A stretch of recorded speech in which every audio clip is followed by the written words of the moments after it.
Devastazione in montagna, pronti a partire con le procedure commissariali, dice il governatore Zaia. I soggetti attuatori saranno i sindaci. Oggi delibera di giunta, primi rimborsi ai volontari.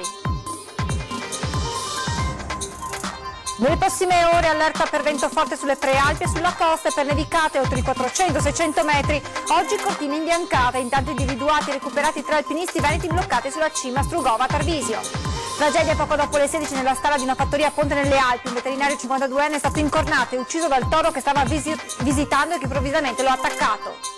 Tornano ad aumentare in Veneto gli stranieri dopo un triennio di calo dovuto alla crisi economica e al piccolo comune trevigiano di Mansuè aspetta il record della percentuale di immigrati rispetto alla popolazione. Il paradosso della Marca trevigiana, definita la più sicura d'Italia dalle ultime statistiche, ma bersagliata da furti e tentati furti, anche nel fine settimana numerosi episodi da Silea, Roncade a Preganziol. Giornata storica per il nuovo ospedale di Padova, quella di giovedì 22 novembre a Palazzo Baldi a Venezia, il rogito davanti al notaio. Il comune cederà le aree di San Lazzaro alla regione. Hanno voluto rafforzare l'immunità di gregge per proteggere una compagna di classe immunodepressa, il gesto di 20 bambini che frequentano una classe elementare di Baone nel Padovano. Buonasera e ben ritrovati con l'edizione del Veneto dei nostri telegiornali. Dunque in primo piano la devastazione sulla montagna veneta dopo il maltempo di fine ottobre. Il commissario straordinario per l'emergenza, il governatore del Veneto Luca Zaia, spiega quali siano le priorità per ricostruire quanto distrutto. Siamo pronti per partire con la struttura commissariale, che significa le nomine e i soggetti attuatori. Confermo che voglio nominare i sindaci soggetti attuatori. Dopo la nomina, commissario straordinario per l'emergenza, il governatore Zaia indica la tabella di marcia per ricostruire quello che il maltempo di fine ottobre ha devastato. La vera sfida sono i boschi, ha rimarcato Zaia. Siamo specializzati nell'intervenire in situazioni di allagamento, smottamenti di frane, terremoto, ma sui boschi nessuno ha affrontato un tema come questo così complicato. Sono circa 10 milioni di metri cubi di legname. Sono una vicenda complicata che interessa sia la proprietà privata che il demanio pubblico. Ci stiamo lavorando, siamo in grado di recuperare strade, frane, luoghi allagati. Non abbiamo mai affrontato una foresta di 100.000 ettari senza alberi. Affronteremo anche questa nuova sfida. Dal governo, ha poi spiegato Zaia, arrivano 15 milioni dei 53 già stanziati, immagino già 50 milioni dei 200 che si stanzieranno. Poi entro 45 giorni dovremmo avere l'ordinanza di protezione civile ricognitoria con i danni e a fronte di questa ordinanza auspico che ci siano altri finanziamenti. Il Presidente è poi tornato sulla vicenda dei volontari del CAI impegnati a togliere dai sentieri che conducono ad alcuni rifugi gli alberi abbattuti dal vento e fermati dai carabinieri forestali per danno erariale. Il CAI è oggetto di un indebito arricchimento, cioè chi si arricchisce indebitamente è lo Stato che fruisce del lavoro gratuito dei volontari del CAI, quindi se c'è qualcuno che deve lamentarsi è il CAI che lavora gratis per il pubblico e qualcuno che dovrebbe ringraziare il pubblico dovrebbe ringraziare il CAI. Intanto il Touring Club italiano ha assegnato ad uno dei comuni simbolo della devastazione, Roccapietore, la bandiera arancione, un gradito gesto di incoraggiamento per un territorio martoriato, per una comunità che pur messa pesantemente alla prova sta gradualmente, con decisione e con quella forza di volontà tutta montana, riconquistando le condizioni di normalità, ha commentato Zaia. Nel frattempo buone notizie anche dalla giunta regionale. Abbiamo anche approvato il primo stanziamento per i rimborsi spese dei volontari della protezione civile e poi ne seguiranno altri perché stiamo entrando nella fase del post emergenza. Stato di attenzione per forte vento sulle prealpi e sulla costa e per nevicate oltre i 400-600 metri. È stato diffuso oggi dal centro funzionale decentrato di protezione civile del Veneto. In particolare fino alle 14 di domani è previsto un rinforzo di venti da est, a tratti forti sulle dorsali prealpine, sulla costa, in particolare quella centro-meridionale sulla pianura. Bora moderata, tesa sul resto della pianura. Le nevicate sono previste tra la tarda serata di oggi e il primo mattino di domani, modeste fino a quote collinari, con possibili locali episodi fino a qualche fondovalle prealpino con accumuli comunque scarsi. Possibile la formazione di ghiaccio, per cui è stato raccomandato agli enti gestori delle infrastrutture stradali e ferroviarie di garantire la funzionalità e la sicurezza. Intanto risveglio sotto una coltre di neve per Cortina, la città, complice il brusco abbassamento delle temperature, appare da stamane completamente imbiancata. E i tecnici della stazione di Cave del Predil del soccorso alpino e speleologico hanno raggiunto intorno alle 10, dopo 3 ore di cammino lungo la cresta delle Ponze, i 3 alpinisti in difficoltà sulla cima Strugova nell'area di Tarvisio. Li hanno rifocillati e hanno iniziato lentamente il rientro. Gli alpinisti sono stati legati con la corda e i tecnici li stanno conducendo con molta cautela lungo la cresta affilata e resa insidiosa dalla presenza del vetrato, il sottile strato di ghiaccio che si forma sulla roccia e che si cela sotto la neve. Secondo il capostazione di Cave del Predil si tratta di un intervento tra i più difficili degli ultimi 20 anni effettuati dalla stazione. Un'altra squadra di tecnici è stata inviata a supporto dei soccorritori per recuperare tutti i materiali e rendere più leggera e sicura la conduzione incordata. Secondo le previsioni ci vorranno ancora diverse ore prima che si concluda l'intervento.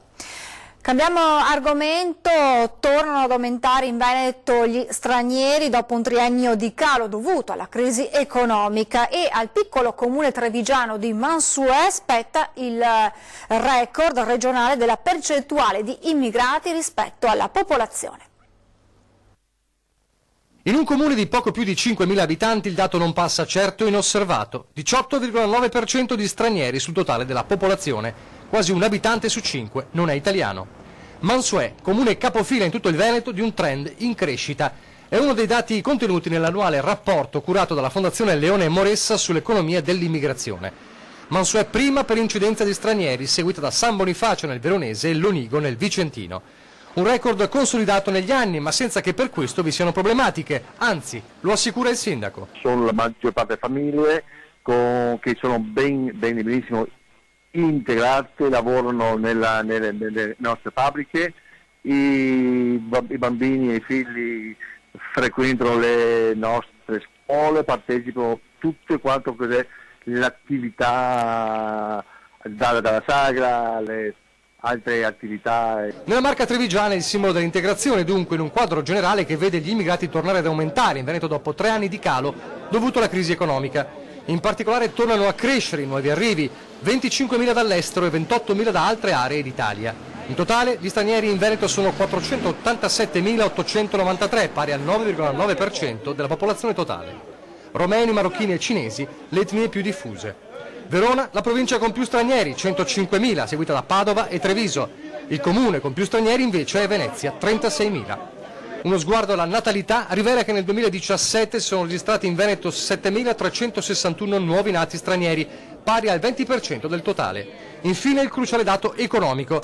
Al 2017 gli occupati stranieri in Veneto erano 238.000, pari all'11,2% del totale, cui si può ricondurre il 9,9% del valore aggiunto complessivamente prodotto, circa 14 miliardi di euro.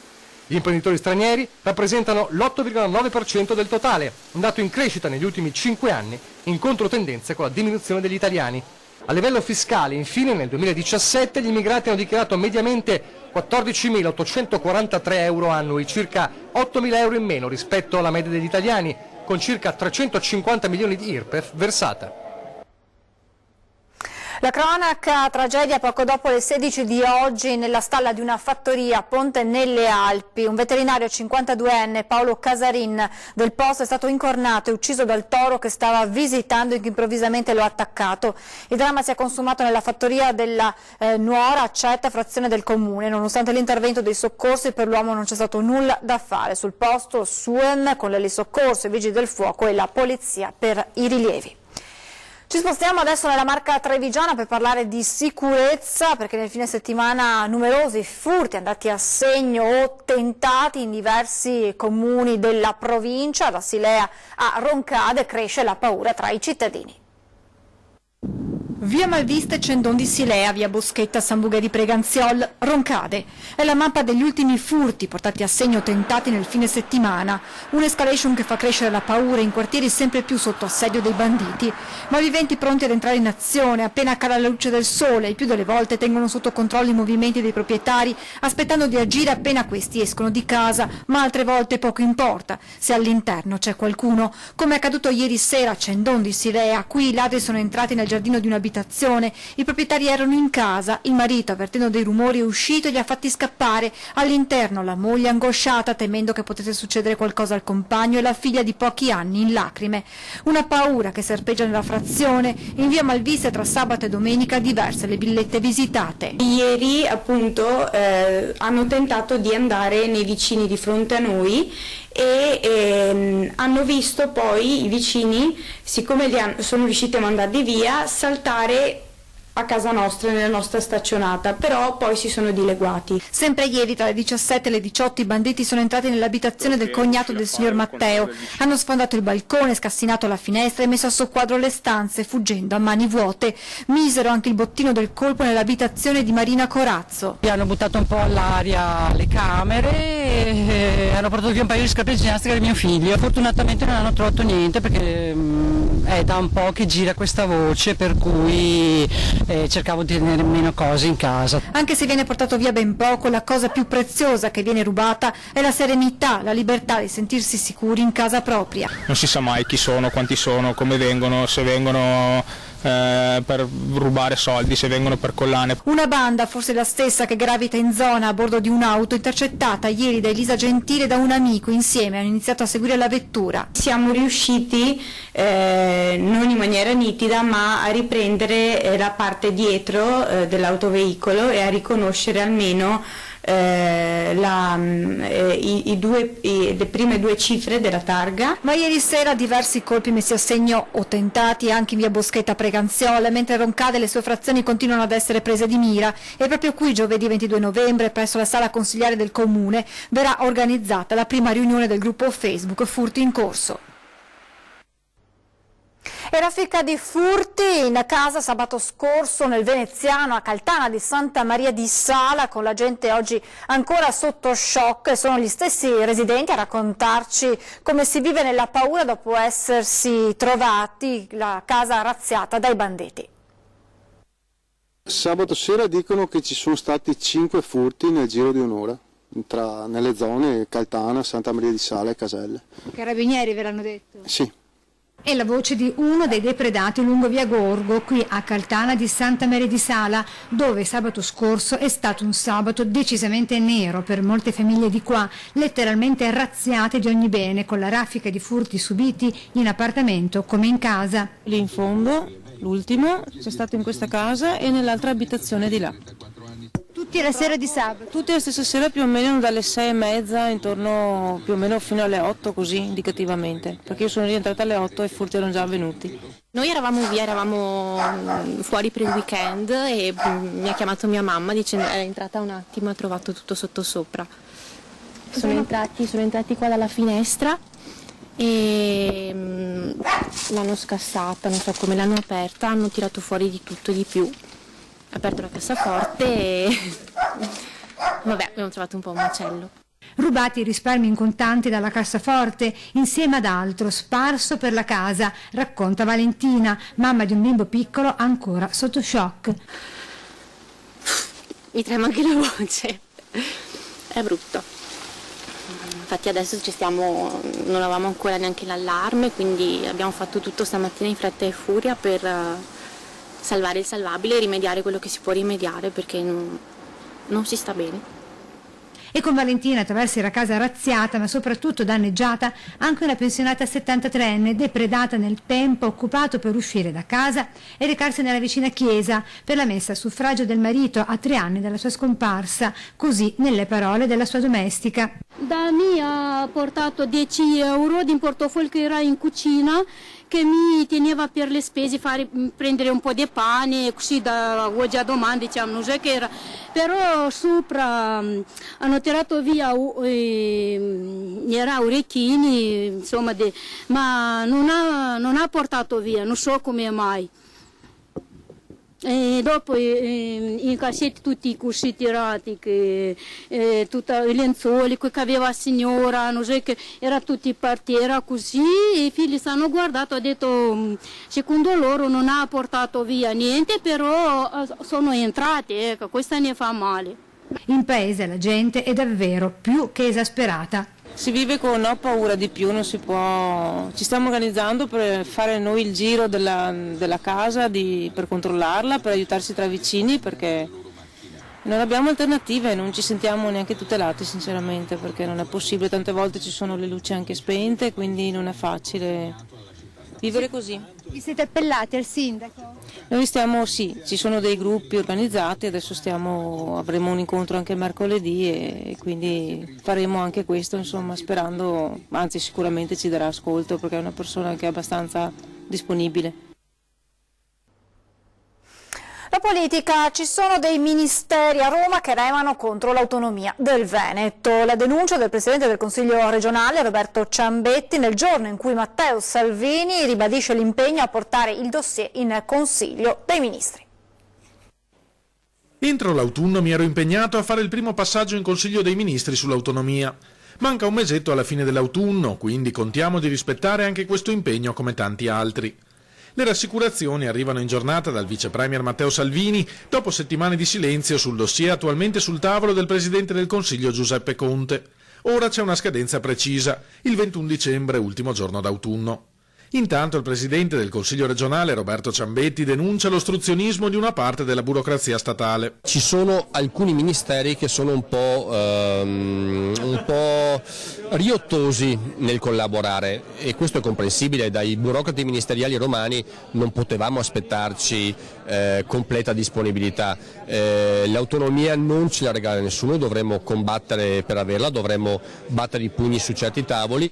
In alcune parti d'Italia, sostiene Ciambetti, c'è molta invidia per il Veneto che ha dimostrato di sapersi rimboccare le maniche anche in situazioni di grave difficoltà.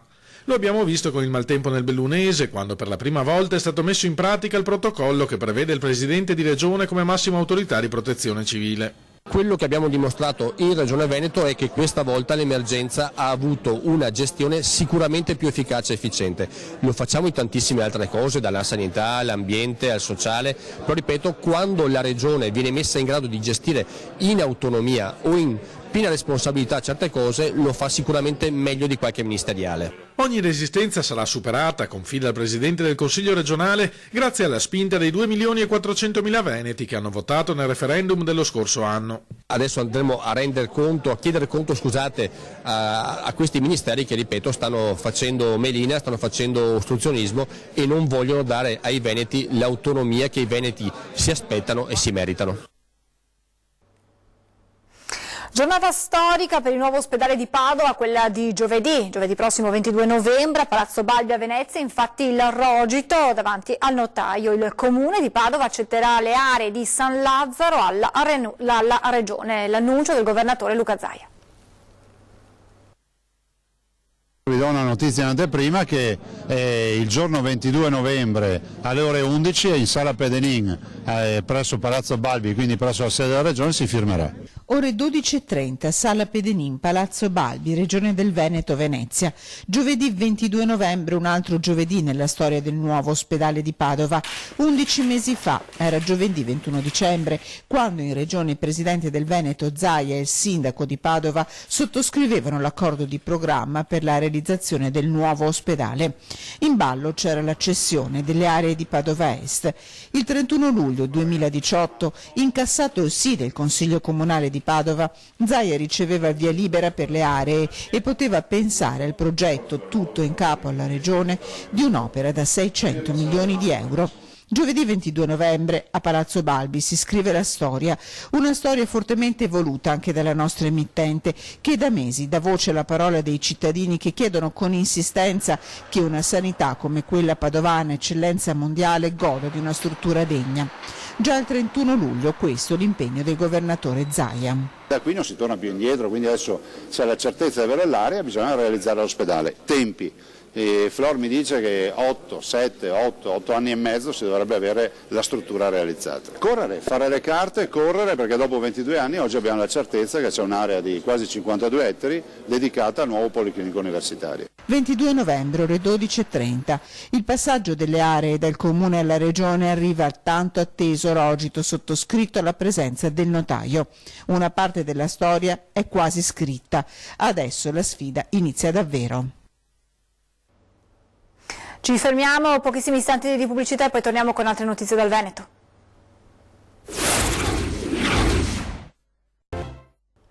Di nuovo in diretta con una storia che arriva da Baone, nel Padovano, dove una ventina di bambini che frequentano una scuola elementare si sono sottoposti al vaccino contro l'influenza, e questo per rafforzare l'immunità di gregge e per proteggere una compagna di classe immunodepressa. Età media 8 anni, braccio scoperto in rigorosa coda per uno per la piccola iniezione. Hanno scelto di diventare solidali a tutto tondo i bambini di una classe elementare di Baone, che si sono sottoposti al vaccino contro l'influenza stagionale con le loro insegnanti e alcuni genitori. Lo hanno fatto per rafforzare l'immunità di gregge per una loro compagna immunodepressa che non può sottoporsi a vaccinazione, ma che subirebbe gravi rischi in caso di malattia. Se nel gruppo di persone frequentate vi sono infatti alti livelli di copertura vaccinale, questa impedisce la circolazione di virus e batteri, proteggendo anche le persone che alla vaccinazione non possono essere sottoposte. Un gesto di alto valore simbolico, sottolinea il direttore generale dell'ULSS 6 Domenico Scibetta, che ai bambini e alle famiglie rivolge un grazie di cuore per questo atto di solidarietà, strumento di prevenzione e di equità. Sempre accesa a livello nazionale la polemica all'interno dell'esecutivo tra Lega e Movimento 5 Stelle sulla questione rifiuti, sul cui tema interviene anche il senatore pentastellato, il trevigiano Girotto, che dice che bisogna seguire il modello Treviso. Viene indicato a livello nazionale, lo ha indicato il ministro Costa, il nostro modello Contarina, il nostro modello di riciclaggio dei rifiuti, e in questo momento è più virtuoso. È un puro caso che io sia di Treviso, quindi ribadisco, non è una questione di campanilismo, ma effettivamente in questo momento il modello della provincia è il migliore in Italia. Il modello di cui parla il senatore trevigiano pentastellato Gianni Girotto è quello di Treviso, che il parlamentare prende come esempio da seguire in tema rifiuti. Il senatore interviene nella discussione sempre più accesa all'interno del governo giallo-verde tra 5 Stelle e Lega. Il contratto di governo parla di ridurne la produzione, di aumentarne il riciclo e soprattutto di diminuirne drasticamente l'arrivo in discarica e ancor più in impianti di incenerimento, spiega Girotto. Non è una soluzione proposta dal Movimento 5 Stelle, continua, ma indicata dall'Unione Europea. Al primo posto c'è il riciclaggio, la riprogettazione, il riutilizzo dei rifiuti, mentre agli ultimi posti è la cosiddetta valorizzazione energetica e il conferimento in discarica. Girotto, presidente della Commissione Industria e Commercio del Senato, si dice stupito per la presa di posizione della Lega nelle ultime ore. La strada, spiega, ormai è tracciata, i termovalorizzatori sono un salto indietro di almeno 20 anni che non ci interessa. E a proposito di inceneritori, aggiunge Girotto: noi passiamo da un rifiuto che ha un grande valore, quello che viene immesso nel termovalorizzatore, ha un rifiuto difficilissimo e pericoloso da smaltire. Modello Treviso, dunque, città veneta amministrata dalla Lega. Dobbiamo andare a vedere quelle che furono al tempo le dichiarazioni del governatore Zaia, appunto sul fatto che la soluzione era il riciclaggio dei rifiuti, era il modello Contarina e non i termovalorizzatori. Voltiamo pagina. L'ANAP, l'Associazione Nazionale Anziani Pensionati del Veneto, sindacato della Confartigianato, ha analizzato la situazione sociosanitaria della regione. Sentiamo che cosa ne emerge. Questo calo di nascite che ormai è verticale, e dall'altra parte invece questa fortunata prolungamento della vita e quindi un aumento incredibile degli anziani, perché ormai siamo a quota 22% anche nel Veneto. Questi due aspetti che vengono evidenziati nella fotografia scattata da ANAP Confartigianato del sistema sociosanitario del Veneto e sui quali si concentrano le riflessioni racchiuse nel documento presentato ad Occhiobello. Più di 1 milione di persone ha superato i 65 anni, da un lato quindi anziani sempre più in aumento, ma anche sempre più soli e a rischio malattie croniche, dall'altro sempre meno familiari in grado di assisterli. È bello diventare anziani, però è meno bello essere anziani, perché essere anziani, anche perché adesso aumenta le prospettive di vita, no? però insieme ci sono anche problemi, soprattutto della non autosufficienza, che è un tema delicatissimo. Alla luce di questo, Confartigianato si è chiesta cosa accadrà da qui al 2051 e così nel documento redatto arrivano alcune indicazioni. Creare per capirci un fondo per la non autosufficienza, un po' sul sistema tedesco che loro l'hanno già attivato nel 99, che consenta al pubblico e privato di mettersi insieme con i vari fondi e creare delle condizioni di sostenibilità. Presente anche l'ANCI, che ha portato le istanze dei comuni sul tema dell'assistenza sanitaria e sociale agli anziani. Rivendicano, ripeto, non tanto più risorse per i comuni, ma più risorse per il territorio e per le realtà vicine alla popolazione. Per ANAP Nazionale lo studio della situazione territoriale è fondamentale per regolare al meglio le politiche regionali. Che oramai le politiche vengono gestite dal territorio, che è a livello regionale che poi i fondi vengono spesi e bisogna capire dove verranno impiegati, chi dovrà spenderli e quali saranno i servizi legati ai fondi che verranno erogati. Vi ricordo l'appuntamento con 20 e 10, si parlerà della giornata mondiale contro la violenza sulle donne, in programma giovedì 22 insieme ai rappresentanti della CISL di Belluno e Treviso. A seguire in prima serata torna a ring la politica alle corde, tema Salvini e Di Maio divisi su tutto, il governo tiene, in studio Enrico Zanetti, ex vice ministro all'economia, Jacopo Berti del Movimento 5 Stelle e ancora Alessandro Luigi Bisato, segretario del PD Veneto e Gian Antonio Darè, segretario della Lega Veneto. È tutto, vi lascio le previsioni del tempo, grazie per essere stati con noi, buona serata.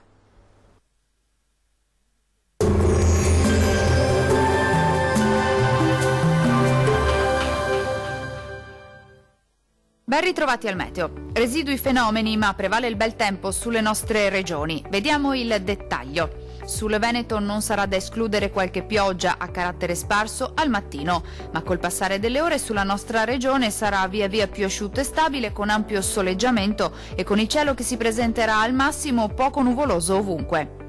Clima freddo con temperature minime tra 1 e 3 gradi, massime comprese invece tra 6 e 8 gradi.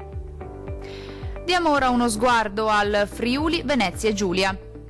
Poche novità, la previsione non cambia di molto, anche sulla nostra regione infatti saranno possibili delle precipitazioni nella prima parte della giornata. Poi migliorerà con tempo più asciutto e stabile su tutti i settori, ma con cielo molto nuvoloso. Temperature stazionarie fredde con minime tra lo 0 e i 4 gradi, massime oscillanti invece tra 4 e 7 gradi circa. Vediamo infine la situazione del Trentino Alto Adige. Sulla nostra regione sarà una bella giornata caratterizzata dal sole. Il cielo si presenterà sereno o al più con poche nubi a carattere sparso, soprattutto nel pomeriggio. Al mattino invece non si esclude qualche piovasco. Clima freddo con temperature minime tra lo 0 e i 2 gradi, massime oscillanti invece tra 10 e 11 gradi.